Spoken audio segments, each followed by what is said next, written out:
야담과 옛날 이야기 가득한 백세야담. 정말 재밌어요. 저처럼 구독과 좋아요 잊지 말고 꼭 눌러주세요. 찬란했던 가을이 제 옷을 벗고 겨울이 문턱을 넘어서고 있었습니다.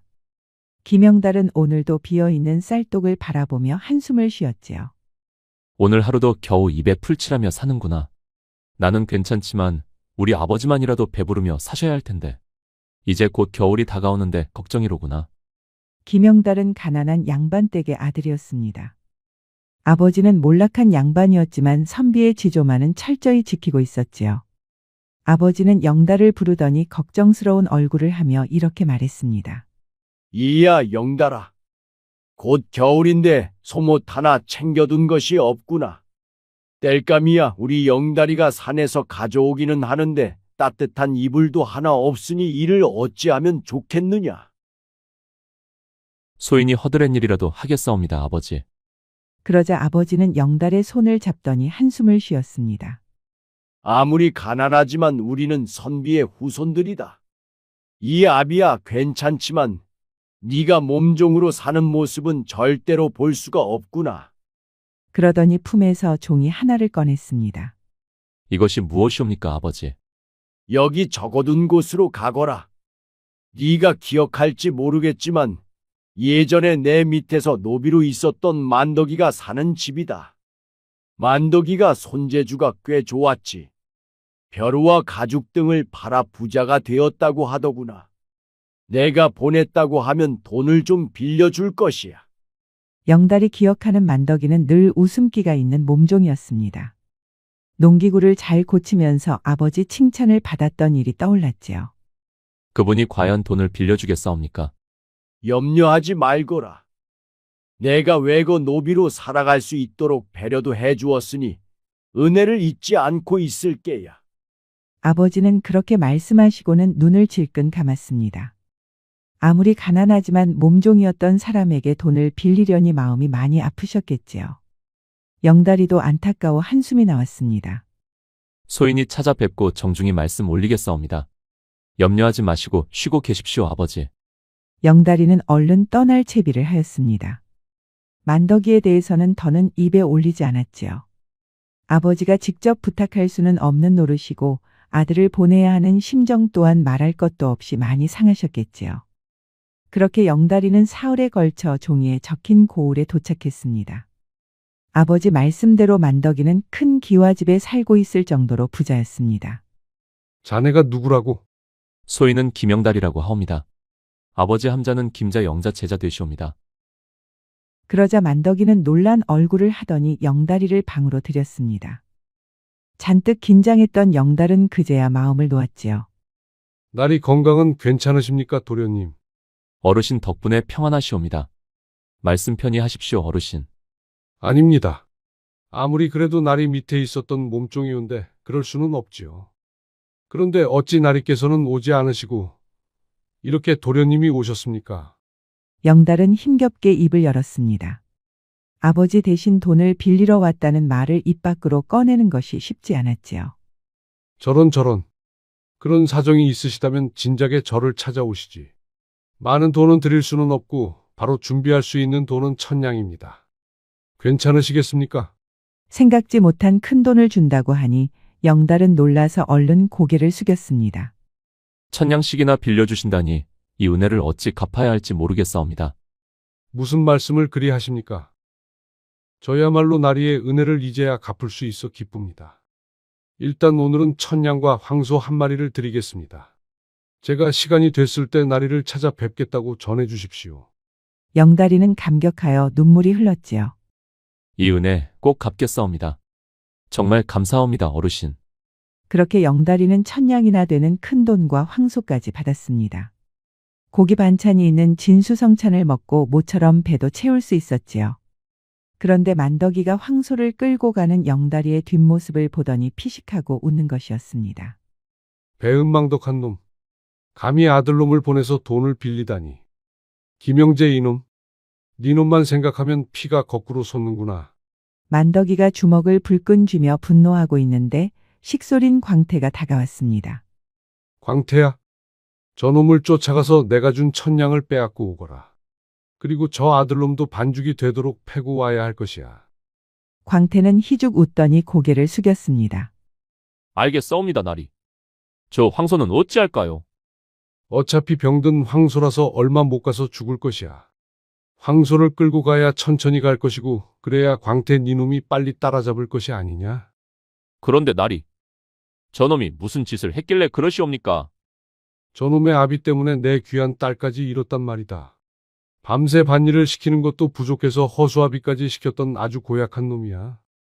내 몸 하나 망가지는 것쯤이야 괜찮지만 내 가여운 딸을 잃어버린 건 도저히 용납할 수가 없다. 그러니 어서 가거라.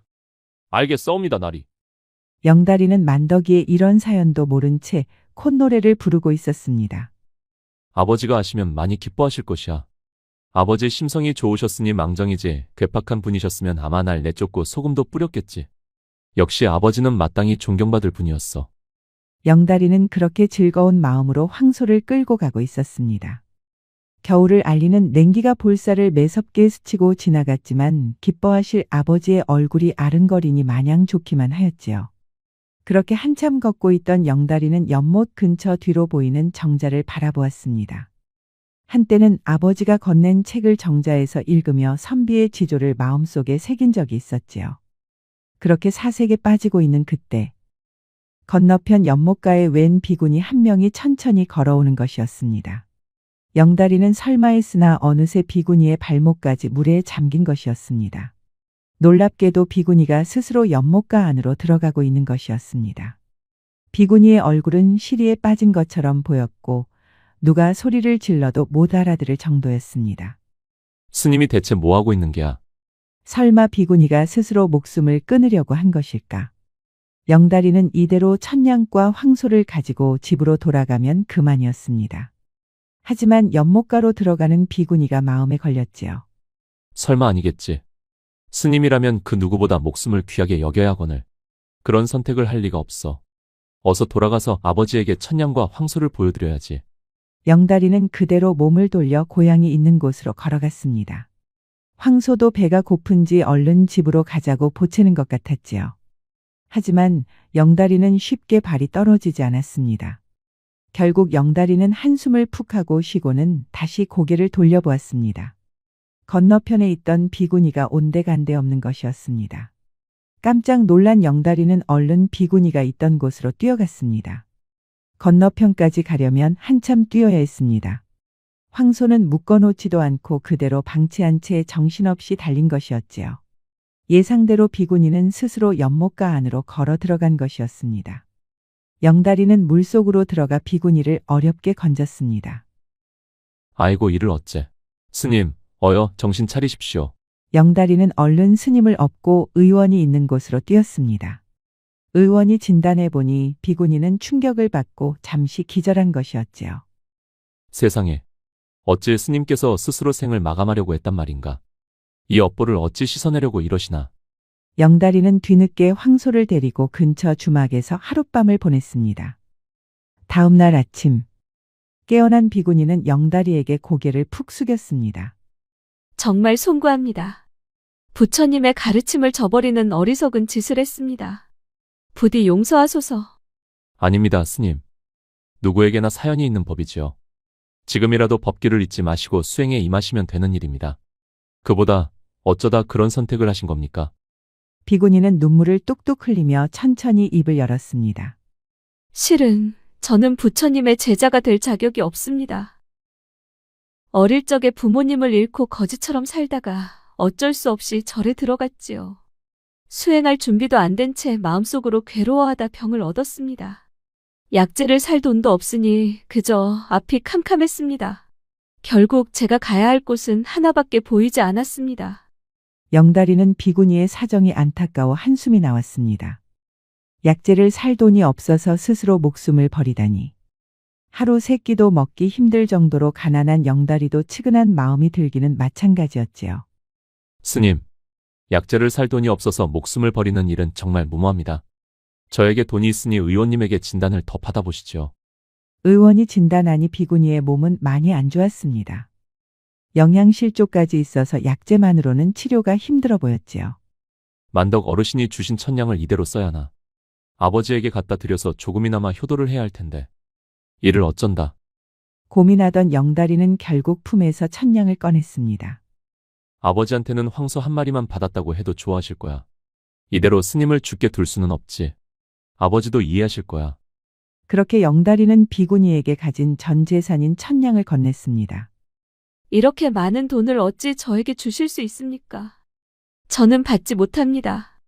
아무리 그래도 돈과 목숨을 바꿀 수는 없습니다, 스님. 이 돈으로 약재도 사시고 조석도 꼬박꼬박 해결하셔야 합니다. 그동안 얼마나 드시지 못했으면 아사 직전까지 간단 말입니까? 돈이야 벌면 그만입니다. 거절하지 마시고 받으십시오, 스님. 이렇게 시주께서 불상생계의 가르침을 주시니 고개를 들 수가 없습니다. 진정한 행복은 물질에서 오지 않는다고 하였지요. 시주께 큰 빚을 졌습니다.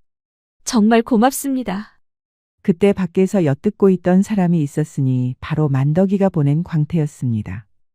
천냥이나 되는 돈을 처음 보는 스님에게 몽땅 주다니. 저거 완전히 미친놈 아니야? 광태는 고심할 수밖에 없었습니다. 지금 저 천냥을 가로채면 비구니의 목숨을 빼앗는 것이나 마찬가지니까요. 아무래도 날있게 연통을 보내야겠구먼. 기별을 받은 만덕이는 눈이 휘둥그레졌습니다. 무엇이라? 그놈이 비구니 한 명 살린다고 천냥을 모두 줬단 말인가? 그렇게 고약한 놈에게서 저런 아들놈이 나왔다니. 믿을 수가 없구나. 만덕이는 한참 고민하더니 떠날 채비를 하였습니다. 도저히 믿을 수가 없구나. 김영재 그놈에게서 그런 성인군자가 태어났을 리가 없다. 내가 직접 이 두 눈으로 보고야 말겠다. 그렇게 만덕이가 집을 나서고 있을 때 영다리는 비구니를 따라 다 쓰러져가는 초가집에 도착했습니다. 여기는 제가 절에 들어가기 전에 살았던 곳입니다. 보시다시피 집이 다 쓰러지고 있으니 누구도 살고 있지 않지요. 일단 여기서 숙식을 해결하시지요. 이렇게 신세를 져서 송구합니다, 스님. 별 말씀을 다 하십니다. 제가 시주께 진 빚을 갚아야 할 형편입니다. 그런데 비구니의 시선이 엉뚱하게도 황소로 향했습니다. 황소를 바라보는 비구니의 눈빛이 점점 날카로워졌지요.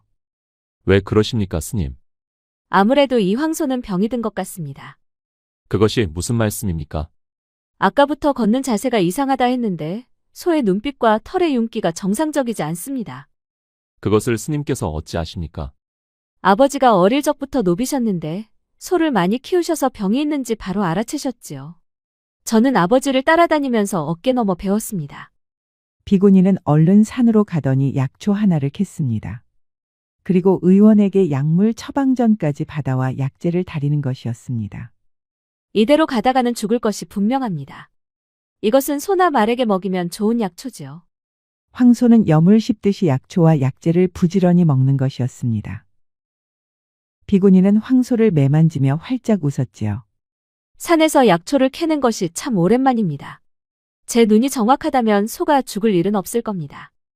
비구니가 생각지 못하게 약초까지 캐내니 영다리는 어리둥절했습니다. 그렇게 영다리는 비구니의 초가집에서 하룻밤 신세를 졌지요. 다음 날 아침 깨어난 영다리는 황소의 몸짓을 보고 놀랄 수밖에 없었습니다. 눈에서 생기가 돌고 걸음걸이도 몰라보게 씩씩해졌지요. 밖으로 나온 비구니는 활짝 웃으며 황소의 머리를 매만졌습니다. 황소도 기분이 좋았는지 강아지처럼 애교를 부리는 것이었지요. 아마도 제가 캐는 약초가 효과가 좋았나 봅니다. 이렇게 하루 만에 건강해지니 말입니다. 영다리는 여전히 믿기지 않아 눈만 꿈뻑거리고 있었지요. 그런데 스님, 어찌 소에게 좋은 약초를 그리 빨리 캐신 겁니까? 그러자 비구니는 잠시 고개를 숙이더니 이렇게 말하는 것이었습니다. 아버지가 손재주가 좋으셔서 늘 따라다녔지요. 소를 많이 키우셔서 어떤 약초가 좋은지도 훤히 꿰뚫고 계셨습니다. 저는 따라다니면서 어깨 넘어 배운 것입니다. 저도 사실 반신반의하는 마음으로 약초를 캔 것인데 이렇게 소가 건강해지니 저 또한 기쁩니다. 스님이 이 소를 살리셨습니다. 정말 다행입니다. 지켜보고 있던 광태도 기가 막혀서 한동안 사색에 잠겼습니다. 누가 봐도 죽을 것 같았던 소를 살리다니. 부처님의 은혜가 아니라면 저런 일이 벌어질 수가 없소. 그날 밤 영다리는 방으로 들어오는 비구니를 보고 놀랐습니다.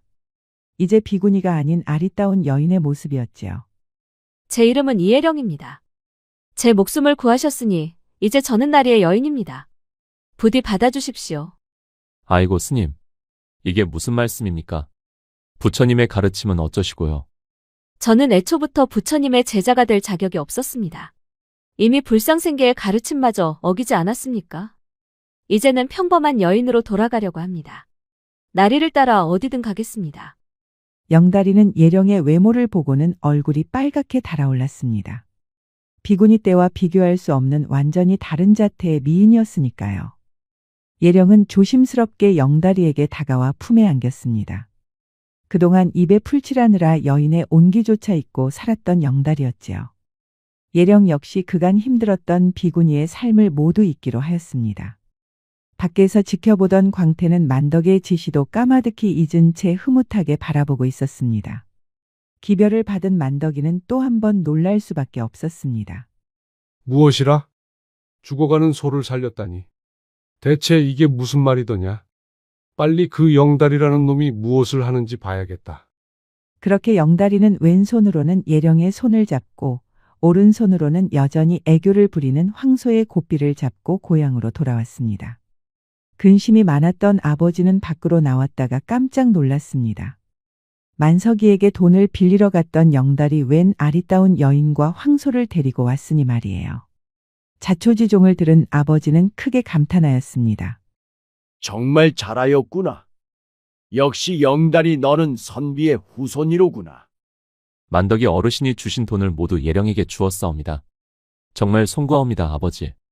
아니다, 아니야. 자고로 선비라면 당연히 그렇게 해야 하거늘.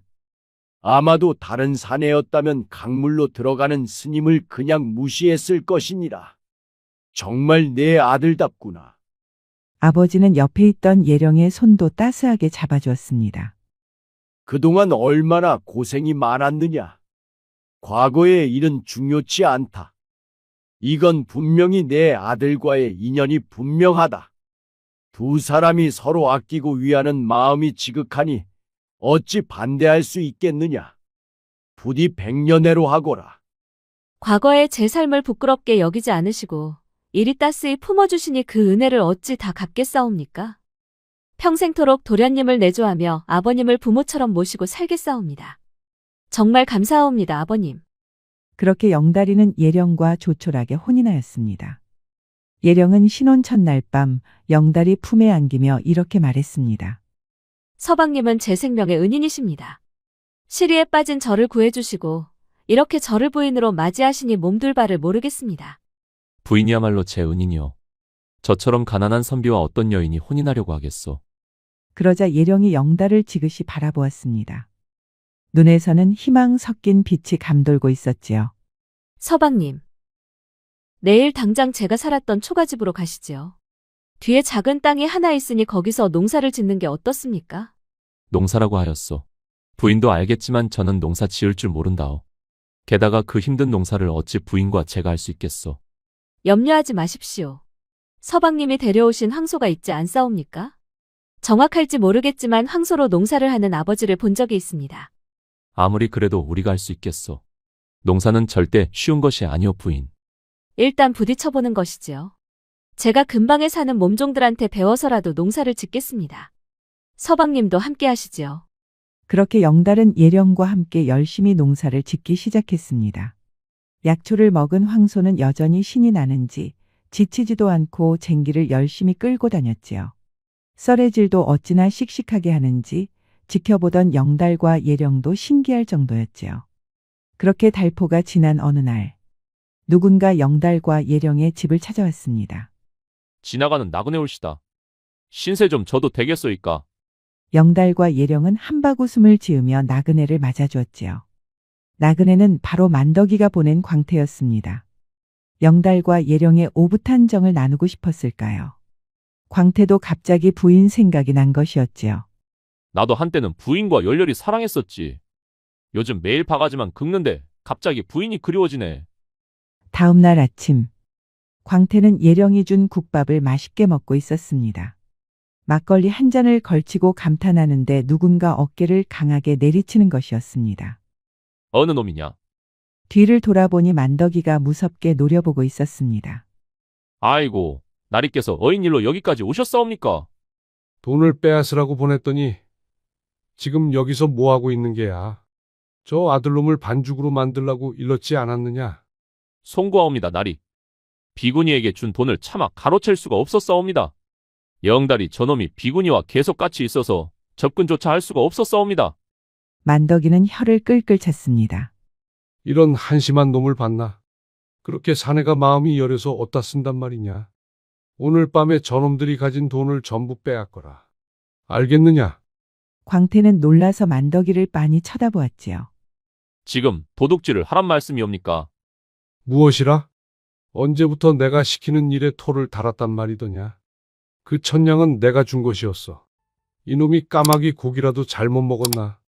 잔말하지 말고 오늘 밤에 준비하거라. 광태는 알겠다고 하면서도 내키지가 않았지요. 만덕이는 예령과 사이좋게 농사를 짓고 있는 영달을 무섭게 노려보고 있었습니다. 그리고 얼마 가지 않아 집에서 영달의 아버지 영재가 나왔습니다. 만덕이는 분노에 휩싸여 손과 다리가 부들부들 떨릴 정도였습니다. 김영재 이놈, 오늘 밤이 네 제삿날이 될 것이니라.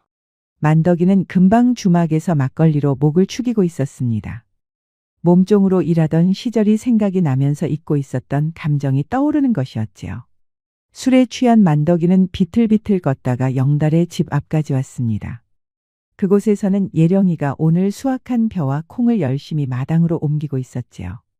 만덕이는 열심히 하는 예령이가 기특했는지 자기도 모르게 이런 말을 하였습니다. 밤이슬을 피하려는 게요.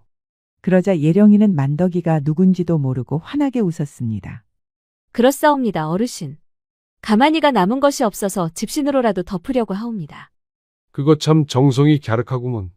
웬만한 사내들도 귀찮아 하는 일을 여인의 몸으로 하고 계시니. 말씀 편히 하십시오, 어르신. 이슬을 맞으면 썩기 쉽다는 아버지의 말씀이 생각이 났사옵니다. 그러자 만덕이가 빙긋하고 웃는 것이었습니다. 내가 딸에게도 여러 번 말한 적이 있었지. 어스름이 깔리면 당장 서둘러야 하는 일이 밤이슬을 피해야 하는 것이라고.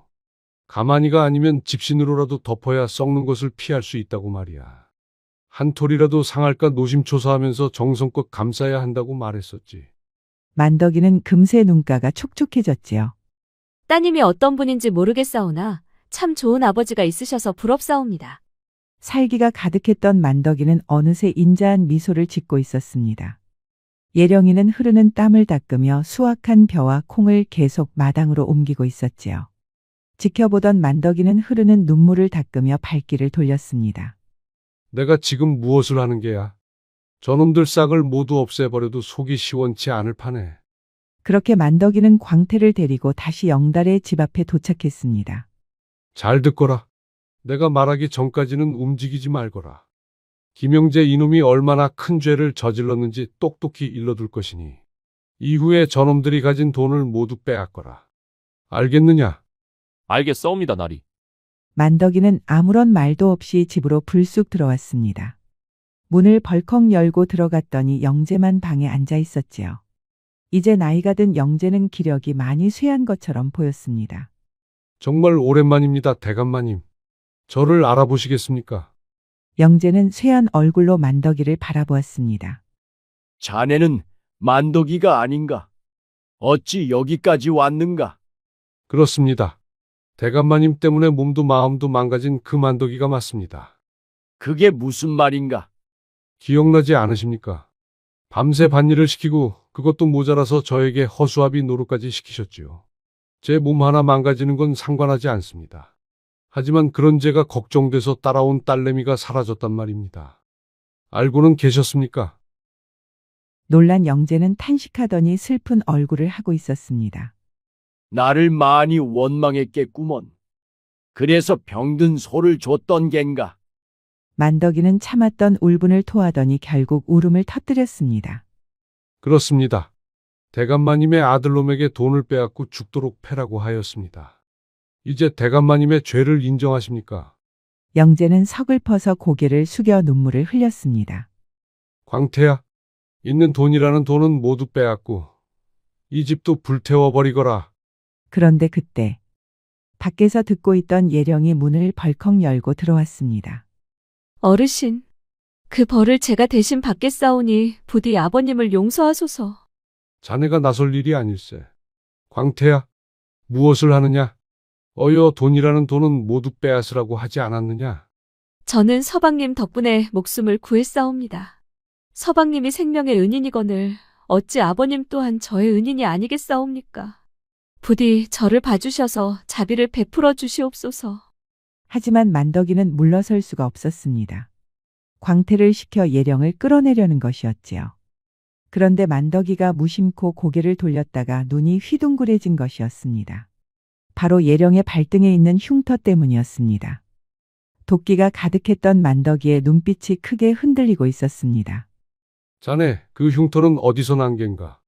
이 흉터는 예전에 아버지를 따라다녔다가 쟁기 끝에 찔린 적이 있사옵니다. 그런데 그건 왜 물으시옵니까? 그러자 만덕이는 크게 놀라며 예령이를 바라보았습니다. 온몸이 부들부들 떨리고 있었지요. 울고 있던 영재도 이상하여 고개를 들었고 옆에 있던 광태도 당황하여 눈치를 보고 있었습니다. 자네, 이름이 무엇인가? 소인의 이름은 이예령이옵니다. 만덕이는 탄식하며 펑펑 울기 시작했습니다. 광태도 놀라서 그대로 주저앉고 말았지요. 예령이는 바로 만덕이가 잃어버렸던 딸이었습니다. 영다리는 뒤늦게 방으로 달려 들어왔지요. 내 딸이 이런 곳에 있었다니. 만덕이는 얼른 예령이를 끌어안았습니다. 광태는 예전부터 만덕이의 잃어버린 딸 이야기를 알고 있었지요. 그래서 만덕이의 분노도 이해할 수 있었습니다. 그런데 영다리가 구한 비구니가 만덕이의 딸이었다니. 광태도 기가 막혀 말을 잇지 못하고 있었습니다. 한동안 울기만 하던 만덕이는 영달의 손을 잡았습니다. 정말 고맙네. 내 딸을 구해줘서 정말 고맙네. 어리둥절했던 영재와 영달. 그리고 예령이도 이제야 모든 사정을 알게 되었지요. 만덕이는 영재에게 큰 절을 올리려고 했으나 영재 역시 깍듯이 절을 올리는 것이었습니다. 대감마님을 지독하게 원망했사오나 이렇게 아드님께서 제 딸을 구해주셨으니 뭐라고 드릴 말씀이 없사옵니다. 영재는 만덕이의 손을 따스하게 잡아주었습니다. 내가 큰 죄를 지었네. 그 업보를 내 아들 녀석이 씻어주었으니 나 또한 뭐라고 할 말이 없네. 그렇게 원수를 용서하게 된 만덕이는 영다리를 흔쾌히 사위로 인정하였습니다. 만덕이는 큰 집과 땅을 주려고 하였으나 예령이 농사를 짓고 있는 땅을 포기하지 않았지요. 아버지, 비록 작은 땅이오나 서방님과 함께 열심히 일궈낸 땅이옵니다. 생명의 은인인 서방님과 일궈낸 땅이오라 저에게는 의미가 아주 큽니다. 부디 이해해 주시옵소서. 만덕이는 크게 감복하였지요. 그렇게 농사는 풍성해져서 영달과 예령이의 삶도 유복해졌습니다. 만덕이의 도움 없이도 자립한 것이었습니다. 예령이는 영다리를 닮은 두 아들을 낳았답니다. 비록 가난한 선비의 자식들이었지만 워낙 총명하여 관직에도 올랐지요. 임금 역시 그 총명함을 인정하였고 이후에 예조와 공조 판서까지 올랐습니다. 무엇으로 덕에 보답하려 하는가? 원하는 정직함으로 갚고 은혜는 은혜로 갚아야 한다. 공자는 원한에는 공정하고 올바르게 대처하고 은혜에는 마땅히 은혜로 보답해야 한다고 말했습니다. 무조건적인 용서보다는 공정함과 정의가 중요한 것이지요. 평생 원한을 갖고 살았던 만덕이와 은혜로 갚은 영다리를 보면서 공정함과 정의에 대해 새삼 돌아보게 됩니다. 영다리의 착한 심성과 예령이의 지혜를 되새기며 오늘의 이야기를 마치겠습니다. 이렇게 이야기를 마치려고 하는데 우리 영다리와 예령이 부부가 전할 말이 있다고 하네요. 우리 백세아담의 많은 사랑과 응원 부탁드리옵니다. 저 영다리처럼 행복이 가득한 하루가 되길 간절히 바라옵니다. 다음 주 월요일부터 추워진다고 하오니 감기 조심하셔요. 저 예령이처럼 모든 역경을 꿋꿋이 극복하시면 꼭 행복한 날이 올 것이옵니다. 저 예령이와 서방님의 재밌고 아름다운 이야기를 계속 보고 싶으시다면 구독과 좋아요 잊지 마시고 꼭 눌러주셔요. 앞으로 우리 백세아담의 많은 사랑과 응원 부탁드리옵니다. 애정어린 댓글도 많이 부탁드리옵니다. 건강 조심하시고 만수무강하소서. 지금까지 백세야담을 시청해 주셔서 감사합니다. 구독과 좋아요도 잊지 마시고 꼭 눌러주세요. 애정 어린 댓글도 많이 부탁드립니다. 야담과 옛날 이야기 가득한 백세야담 어떠셨나요? 앞으로도 재밌고 감동적인 이야기가 가득하니 많이 기대해주세요.